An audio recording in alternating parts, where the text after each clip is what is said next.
fato a gente se sinta representado de alguma forma. Quando eu estava preparando esse material para conversar, para fazer um diálogo interpolítico, a gente tentou, em algum momento, procurar exemplos, imagens, pessoas que tivessem, na atualidade, fazendo algum trabalho relevante em sentido de política. E não conseguimos achar.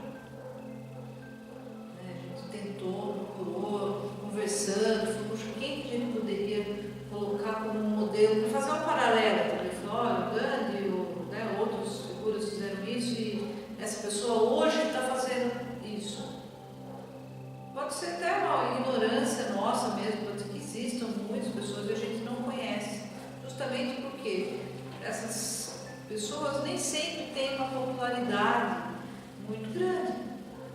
A gente demora para perceber, às vezes, o valor que as pessoas têm ou o que elas estavam falando, a relevância daquilo, muito tempo depois, às vezes, como está acontecendo agora. Então, assim, eu percebo pela nossa própria divulgação que se a gente postar uma foto do meu cachorro, por exemplo, do Atos, ele tem 40 curtidas, o Gandhi tem 3. Então a gente fica assim, vendo que realmente o que atrai a atenção das pessoas hoje é aquilo que elas não precisam pensar. Você não precisa mudar nada, você não precisa refletir, você só precisa curtir. Já é como se você estivesse fazendo alguma coisa. E depois a gente reclama, que isso também é um outro vício, né? Que eu percebo que o advento da internet, ela trouxe à tona o melhor que a gente tem de possível, de conteúdo, de abertura de possibilidades, mas também ela facilita que todas as pessoas que não têm nada para dizer falem o tempo todo. Então é uma poluição, né? A gente não consegue, às vezes,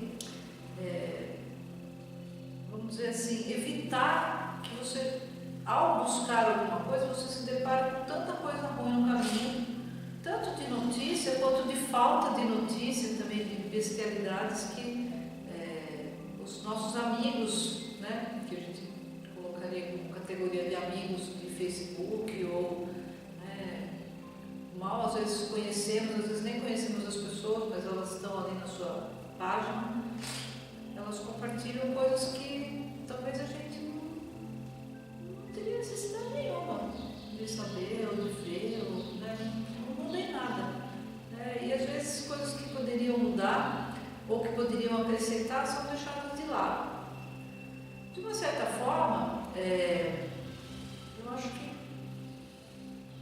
não dá para ter uma expectativa de que muitas pessoas se interessem. Mas, por outro lado, a gente tem que sempre insistir. As pessoas, os filósofos, os mestres espirituais, as pessoas que tiveram alguma coisa relevante para dizer, dificilmente elas encontraram apoio da multidão. Pelo contrário, a multidão geralmente se torna inimigo, às vezes, daquelas pessoas, porque é difícil a gente falar do mundo contemporâneo e não apontar quem são os responsáveis. Somos nós mesmos. O meu professor de filosofia, antigo que eu tive, o professor Basílio, ele falava, não existe inocentes, só existem cúmplices. Aqui, depois que você nasceu, a partir do momento que você começou a tomar suas escolhas, você é cúmplice. Não dá mais para você falar, mas eu não tenho nada a ver com isso, eu não faço isso, eu não... Mas também não acrescenta nada. Então, ou seja, se a pessoa deixar de existir amanhã, o impacto que ela causa talvez seja até melhor para o mundo do que ela existindo. Porque ela existindo, ela consome, ela suja, ela polui e ela produz e reproduz só coisas desnecessárias. Então, a gente não é muito simpático quando a gente fala isso para as pessoas. E nem é o foco nosso ficar apontando o defeito para as pessoas. E isso tem muita gente já fazendo. A nossa intenção é justamente mostrar outros modelos, outras possibilidades, outras reflexões de pessoas que são um indivíduo, que a gente pensa, eu preciso de um gente, eu preciso de... Não, você precisa você fazer a sua parte. Se você fizer a sua parte, você pode inspirar outra pessoa a fazer a parte dela. Ou pelo menos ser um modelo para que você consiga se sentir bem com você mesmo. Porque em última instância, a gente só tem a gente mesmo. Então assim, hoje a gente fala, você tem um ideal, você tem um sonho, você tem... Parece surreal você perguntar isso para uma pessoa. Porque ela está tão ocupada trabalhando, pagando conta, que ela não tem tempo para isso. E é muito triste você ver hoje, as pessoas não têm sonhos, não têm ideais, não têm nada. Né? Vive uma vida mais pobre até às vezes do que a dos meus cachorros. Que tem alegria, que está feliz, que está vivo, que tem amor para dar, né? Para compartilhar. As pessoas às vezes nem isso têm. Né? Então é muito cruel até a gente observar isso, mas infelizmente é a realidade. Né? Mas a gente não vai aqui ficar se debruçando sobre isso. Né? Hoje a gente vai aproveitar nosso tempo para falar um pouquinho do Gandhi. Então a gente vai primeiro eu vou fazer uma exposição breve das principais ideias dele, tá? Aí nós vamos assistir um documentário bem legal também, que está disponível na internet, que até foi feito pela Rede Globo, né? Então eles têm um trabalho de pesquisa bem interessante também. E depois a gente vai conversar um pouco sobre as nossas ideias, sobre como a gente também pode contribuir, como que a gente pode se inspirar nesses modelos e transformar aquilo que está lá enquanto informação em ações, porque senão não adianta nada. Se for para ficar só falando, né, não faria sentido a gente tentar se reunir, tentar abrir um caminho, tentar fazer alguma coisa, se for só para ficar na ideia. E as coisas precisam da ideia inicial, mas elas têm que avançar, elas precisam se transformar em ações, senão a gente fica só discursando, e não é a nossa intenção. Então assim, eu não vou ter esse rigor de datas e anos e tal, porque isso a gente vai ver no documentário também, tá? Mas algumas das ideias que eu acho que é importante a gente pensar quando a gente pensa no Gandhi, assim, o Gandhi ele foi uma pessoa que teve uma abrangência, não só no tempo dele, na época dele, mas até hoje, de lutas sociais que hoje a gente não conseguiu ainda resolver. Né? Embora ele tenha conseguido ultrapassar vários obstáculos, né? Ele venceu várias etapas dentro das ações que ele programou, né? Até chegar à independência da Índia, ele sofreu muito porque ele teve que cavar na pedra praticamente, para ver se mudava a mentalidade das pessoas, né? E abrir os olhos para o que estava acontecendo. Né? Então, assim, uma das lutas que ele teve, que foi sensacional para nós, hoje a gente talvez não tenha essa ponte tão clara, mas foi a valorização das mulheres, que a gente estava conversando um pouco antes de começar, que a condição da mulher na Índia, naquele momento, e hoje talvez não seja tão diferente assim, ela já não era uma condição onde a participação da mulher era valorizada. Né? Os casamentos eram arranjados e são ainda na maior parte. Né? Então, assim, você não tem a autonomia da escolha, e você não podia votar, enfim, as mulheres tinham situações assim muito... elas eram quase que deixadas de lado na sociedade. Né? Então, isso é uma das coisas que ele começou a tentar. Né? Outra coisa também era a questão da interdependência, que nós, embora a gente esteja como se fosse uma sensação de isolamento das coisas, não existe um isolamento real. Né? Não existe a possibilidade de você fazer uma ação que não tem uma repercussão, seja ela na parte pessoal, seja ela na parte social, ecológica, enfim, está tudo conectado. Então, da mesma forma como uma pedra que você joga no lago, ela tem as ondas que ela produz e aquilo nunca mais termina, né? expandindo, todas as nossas ações são assim. Então não tem como você não ter, não causar, não reverberar em alguma coisa. Quanto mais a gente, muito mais a gente consegue conquistar, né?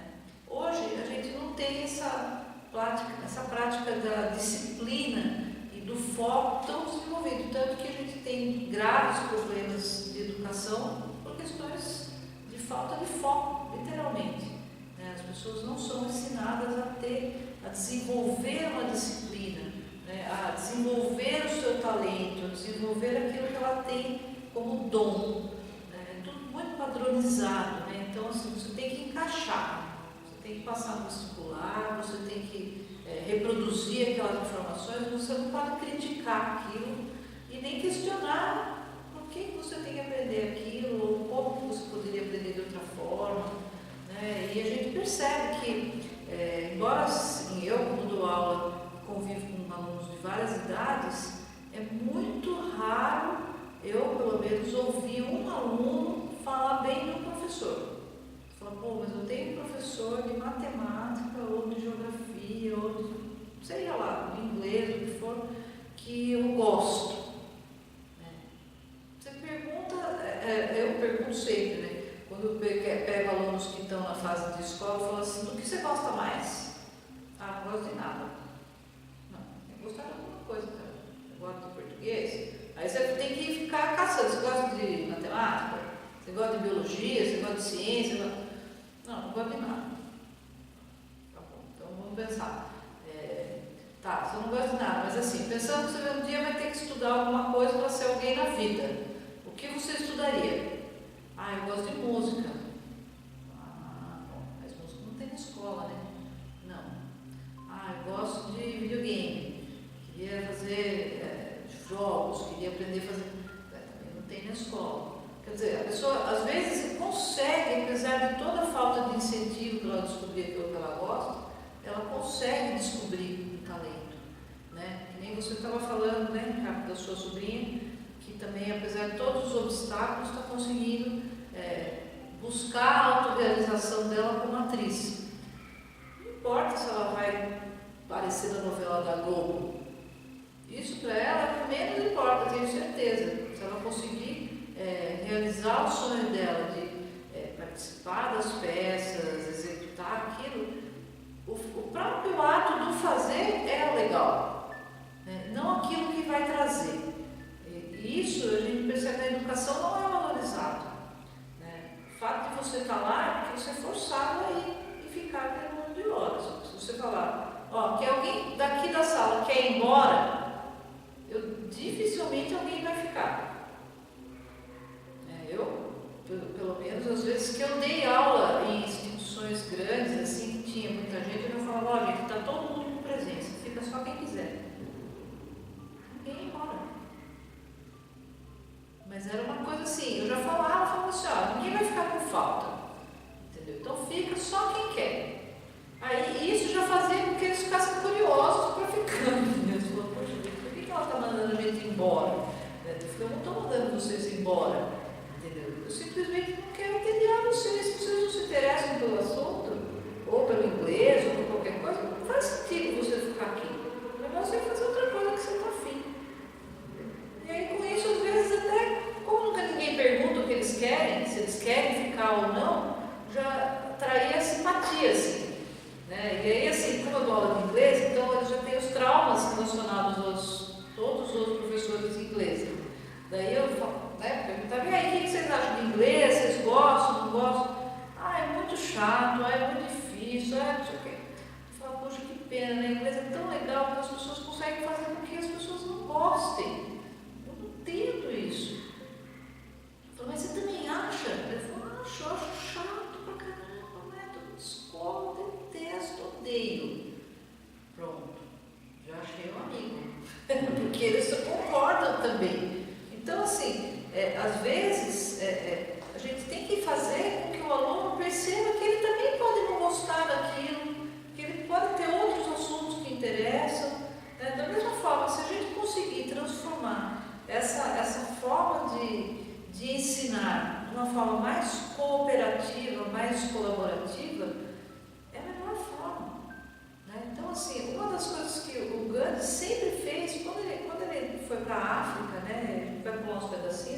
vai ver no documentário, ele percebeu que, assim, às vezes o que falta é o ensino mais básico, o mais óbvio. Então ele chegou lá para defender os indianos que estavam trabalhando em condições quase que de escravos, né, para as minas, né, para as constituições que eles tinham lá, eles tinham que andar com um documento de visto, era super preconceituoso, eles eram tratados piores do que os próprios negros durante o apartheid. E o Gandhi percebeu que, assim, mas por que eles se submetiam àquilo? Por quê? Porque a maioria deles era analfabeto, ou pelo menos não era alfabetizado em inglês. E os contratos que eles assinavam eram todos em inglês. Então eles não sabiam nem o que eles estavam ensinando. Então o Gandhi, como advogado, ele foi para defender os direitos dos indianos. Mas o que ele percebeu? Que se ele não introduzisse ali um fator que ia dar autonomia para eles fazerem as escolhas legais, não ia adiantar nada. Então o que ele fez? Ele advogava e ele montou classes de inglês. Ele começou a dar aula de inglês para os indianos que estavam lá. Ele falou: se vocês não aprenderem inglês, vocês não vão conseguir exigir seus direitos. Bom, vocês assinam uma coisa sem ler, sem saber o que vocês estão se propondo. Né? Então, assim, às vezes o que precisa é o que está mais por baixo, assim. Não adianta querer começar por cima, você tem que começar por onde está a maior necessidade, né? E essa forma de atuação não deixa de ser uma forma de responsabilidade social, né? Você atuar ali naquela comunidade de uma forma que você traga um benefício duradouro, não só enquanto você estiver ali, né? Não só naquele momento. Então, assim, ele acaba trazendo à tona nessas investidas, né, de buscar os direitos, mostrar que eles tinham como escolher, que eles podiam viver de outra forma, unir as pessoas que estavam ali em torno das coisas que eram necessárias. Ele mostrou que, assim, primeiro, nós não precisamos não estar sozinhos. A gente tem um grupo, a gente tem uma comunidade, só que essa comunidade ela tem que estar organizada. Aí ele começa a organizar os movimentos de desobediência civil. Porque, assim, se você não concorda com tal lei porque ela é injusta, então você não tem que fazer aquilo. Você tem que justamente mostrar que você não concorda e não obedecer às coisas que você não concorda. Né? Se você quer mostrar que o seu antagonista está equivocado, você tem que mostrar através do seu exemplo. Porque se você estiver dentro da circunstância se colocando de forma correta, é óbvio que vai passar um tempo, o próprio antagonista, que ele não consideraria, vamos dizer, um inimigo, a própria verdade mostra a realidade das coisas. Então você tem ainda a possibilidade de transformar aquele antagonista num aliado. Porque a partir do momento que ele vê que aquilo que você está fazendo é o correto, é o certo, é o melhor, não tem por que ele ir contra. Porque se você não está fazendo algo que é bom para todos, então você já não está sendo ético também, porque aí você teria que sempre estar colocando o bem comum acima da sua opinião pessoal, acima do seu benefício individual, né? Que foi o que ele tentou mostrar, né? Então, assim, para ele poder mostrar isso, ele adotou uma forma de viver que já vinha de outras tradições, né? Do sikhismo, do hinduísmo, que era a forma da não violência, que é do ahimsa. Ahimsa é literalmente não violência, mas ele quer dizer como se fosse uma inofensividade. Então, ele, através dessa inofensividade com todos os seres vivos, né, não só em relação a um humano ao outro, que ele baseia basicamente todas as ações dele. Então, por exemplo, ele era vegetariano, ele já vinha de uma família vegetariana. Por quê? Porque você matar um animal, você não está sendo inofensivo, vamos dizer assim. Então, todos os processos que ele desenvolvia em relação à alimentação, à autocura, tratamentos, todos eles estavam envolvidos de forma natural e sem utilizar nenhum tipo de sofrimento que fosse causado para o animal, para outra pessoa, ou para qualquer outra situação.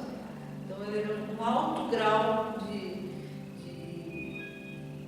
cuidado, vamos dizer assim, né? Não promover ações que trouxessem sofrimento para alguém. Outra coisa que ele também acabou introduzindo como uma estratégia de buscar os seus direitos era o boicote.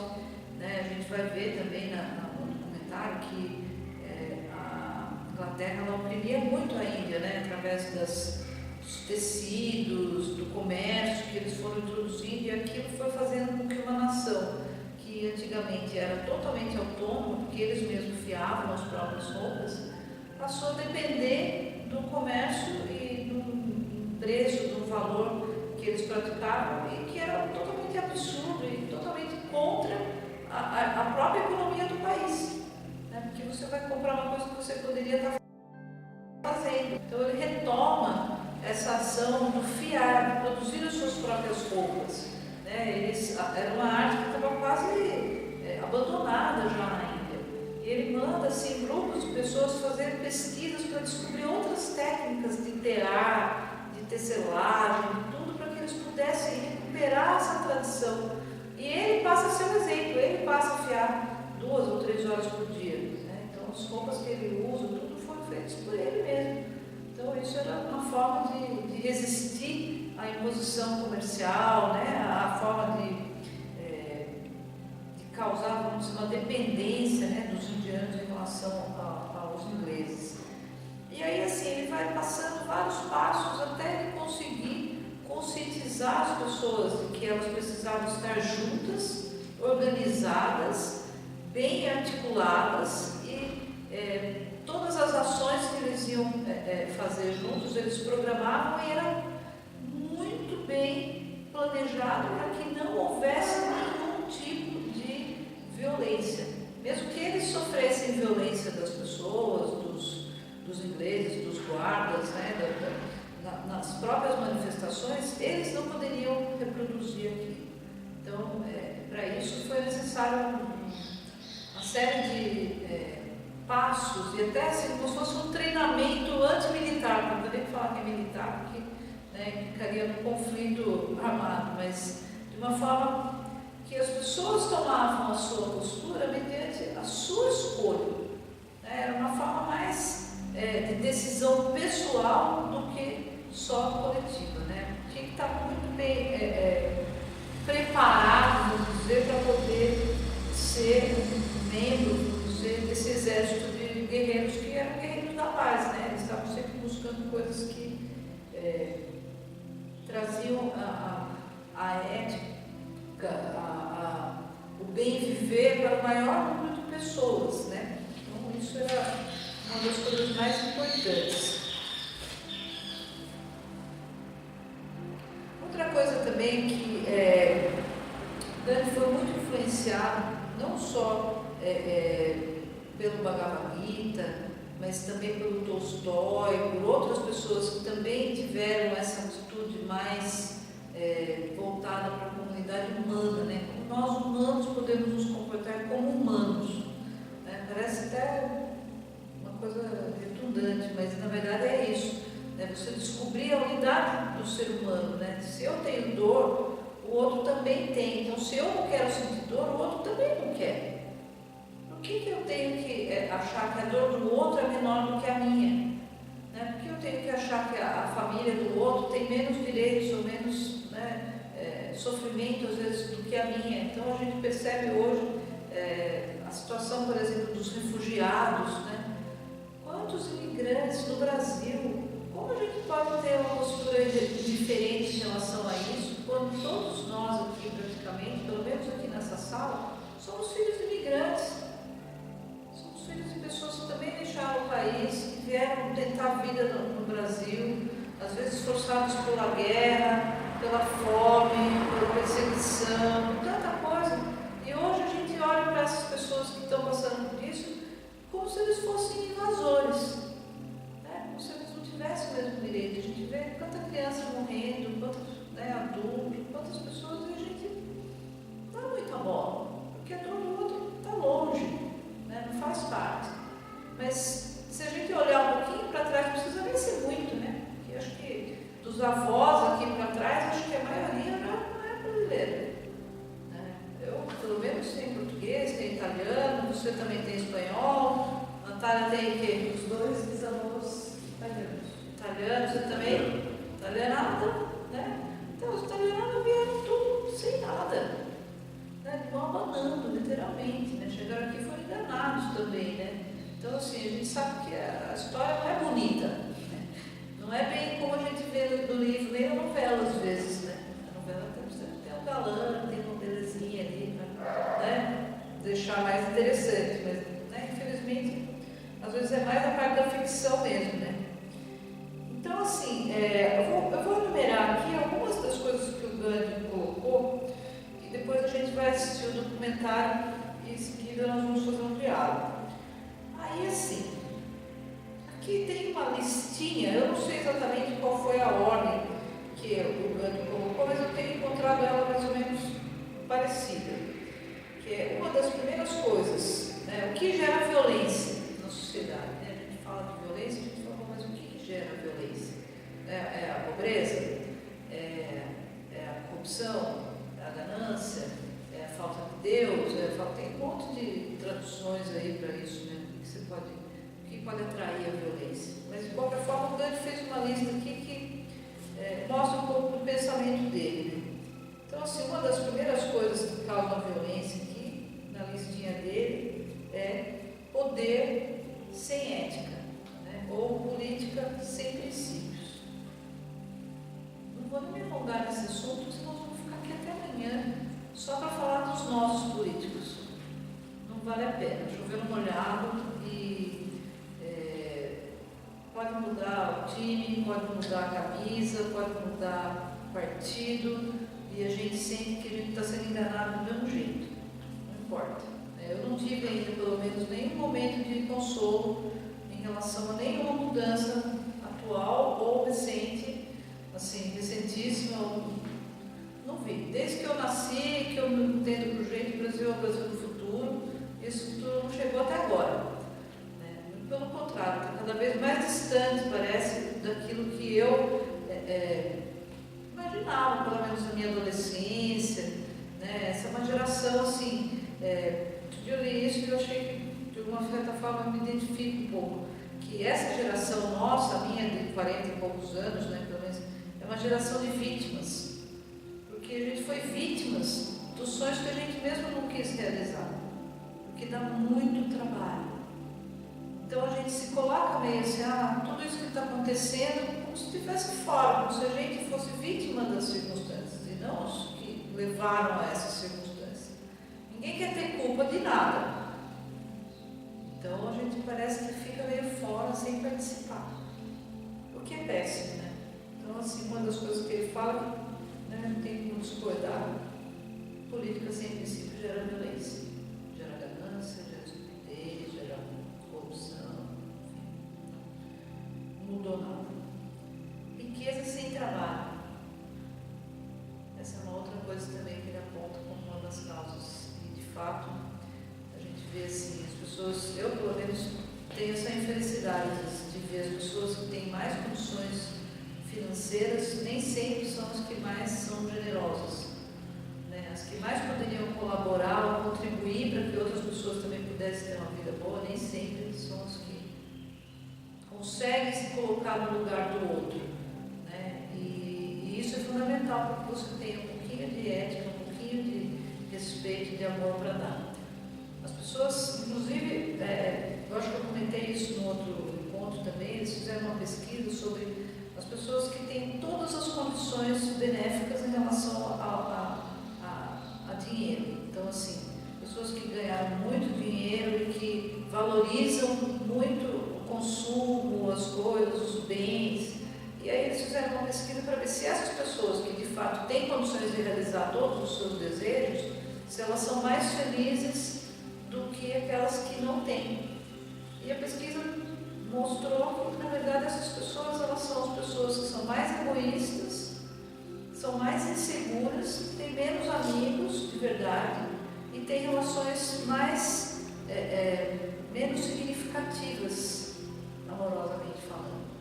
Então, elas têm mais tendências à depressão, a suicídio e a crises de todos os tipos, porque elas não se sentem, apesar de você ter todos os seus desejos materiais realizados, elas continuam sendo vazias. que não tem coisa que preenche, não dá. Né? Então, e assim, e elas também não têm essa preocupação com a comunidade. Elas nunca têm essa atitude de se colocar no lugar do outro. Então, isso é um dado de pesquisa interessante. Outra coisa também aqui da nossa lista é religião sem sacrifício. Eu acho que religião hoje são poucas pessoas, pelo menos as que eu conheço, que são de fato religiosas, ou que seguem uma tradição religiosa e praticam aquilo de verdade. A maioria das pessoas é tudo, é um mix. Ela é espírita na segunda, vai no candomblé na sexta, aí vai na missa de quando dá, depois vai. E não é nada, não pratica nada direito, não estuda aquela religião que supostamente às vezes escolheu e ainda critica dos outros. Isso estou generalizando, claro, tem exemplos melhores do que esse, mas esses são os que eu convivo, infelizmente.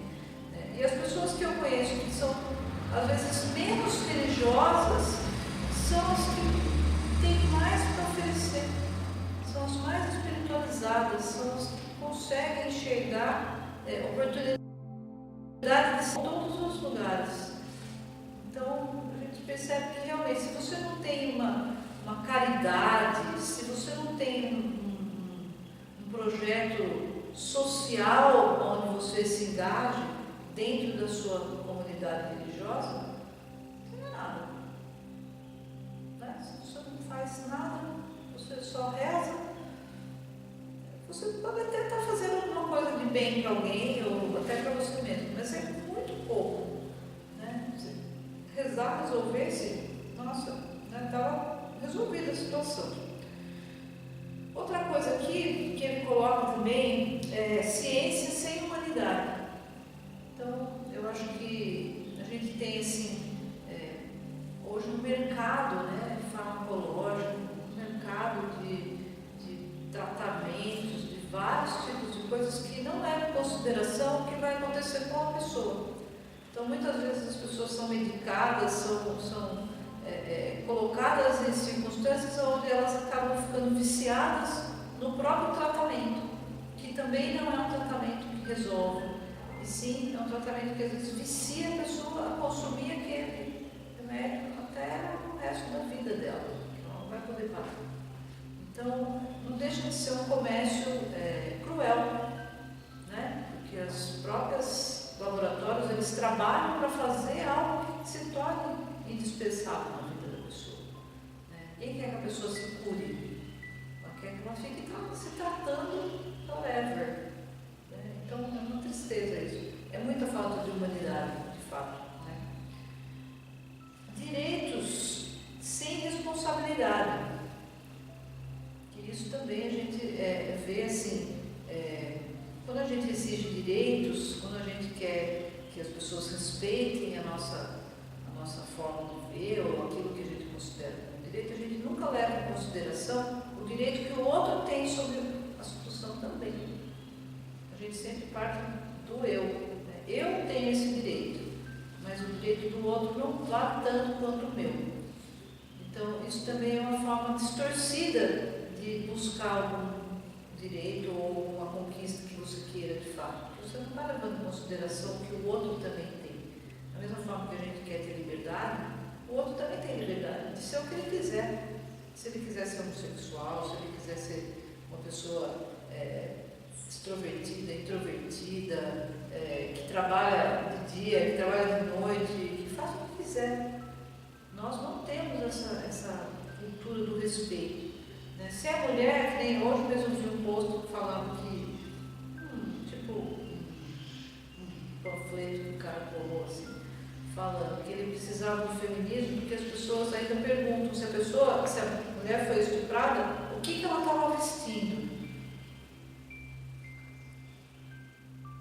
Então, realmente, se o fator para você ser estuprado ou não é aquilo que você veste, é porque a gente está mesmo precisando de humanidade, assim, não importa.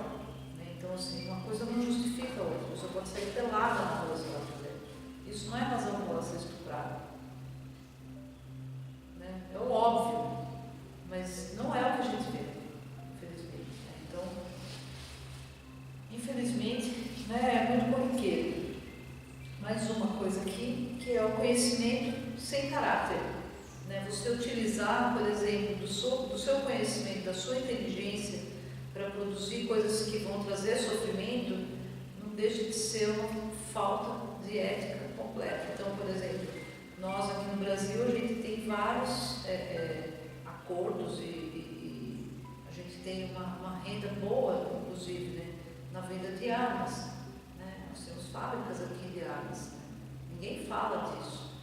Entendeu? Então, quando a gente vê essas guerras acontecendo, a gente não imagina de onde que vem tanta arma. Né? A gente vê na favela, né, os caras com R15, com metralhador, alguém produz isso. Alguém faz, alguém fabrica isso. Né? E não fabrica, fala assim, vai fabricar para defesa, que eu saiba, a arma só serve para atacar. Não existe arma de defesa. Né? Não faz parte desse contexto. Defesa, você não precisar de arma para se defender. Isso seria a defesa perfeita. Né? Até é divertido um livro que eu li do Dan Millman, que é um cara que escreveu vários livros que a maioria deles está relacionado com a jornada do Guerreiro Pacífico. E ele vai para o mestre dele lá no Japão, não tenho certeza, faz tempo já. E ele descobre que uma das pessoas da comunidade ali é um mestre que tem muitas habilidades em artes marciais. E ele também ficou interessado, ele depois acabou vindo a ser mestre em Aikido. E ele chegou para o cara e falou assim, você me ensina para falar, putz, né? Estou meio aposentado já, mas tá bom, mas está me insistindo muito. Não, mas hoje não. Você vem aqui tal dia, tal hora, tal não sei o quê. E aí ele ficou todo ansioso, né? Falei assim, nossa, ele vai me ensinar os segredos, ele vai. Né? Como que você faz para você poder se defender ou saber as artes marciais e tal?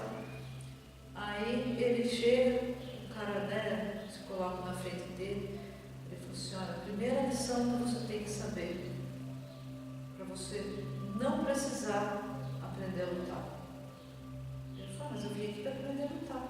Ele falou, não, primeiro você tem que aprender a primeira lição. Tá bom, né? Daí ele vai estender a mão assim para ele. Ele falou assim, oi, tudo bem? Como vai você? Tudo bom? Ele dá a mão assim, ele cumprimenta. Pronto, essa é a primeira lição. Ele falou, mas como assim? A primeira lição é você ter amigos. Você poder fazer amizade com qualquer pessoa. Você não precisa se defender dela. Se você não precisar se defender dela, é a melhor arte marcial que existe. Então a primeira lição é você chegar até o outro, se aproximar, se introduzir, se apresentar. Olha, tudo bem? Olha, eu sou tal pessoa, é você. Então esse que é o básico. Que a gente já não gosta antes, a gente já tem essa. A menina usa saia curta, o cara é gay, aquela lá é meio esquisita, o outro é nerd, o outro. A gente já tem uma série de rótulos que a gente já estampa antes de conhecer. A gente fala, oi, tudo bem? Como vai? Como é o seu nome? Então, esse é o básico. E outra coisa aqui, para encerrar essa primeira listinha, que ele fala prazer sem consciência. Hoje o prazer, a gente pode relacionar ele não só o prazer sexual, né, que é o mais clichê, mas tudo o que a gente considera que dá prazer. E normalmente o prazer, se você leva ele ao extremo, ele se transforma em dor. Prazer no extremo se transforma em dor. Então, por exemplo, eu tenho um grande prazer em comer chocolate, mas eu não vou comer chocolate o tempo todo, porque aquilo vai se transformar em outra coisa. Ele vai realmente chegar uma hora, vai me dar uma dor de barriga, vai me dar uma desinteria, eu vou me sentir mal, não vou nem ver chocolate. Então, aquilo que a princípio é o prazer, se você não tiver uma medida, ele vai se transformar em dor, em sofrimento. Seja em qualquer coisa. Então, se a pessoa tem prazer em comprar, ela vai ter problema. Porque não dá para você comprar para você satisfazer todos os seus prazeres, porque aquilo tem uma consequência. A gente vê nos Estados Unidos tem muito mais, aqui também tem, né? Mas é que aqui não tem tantos programas sobre isso. Pessoas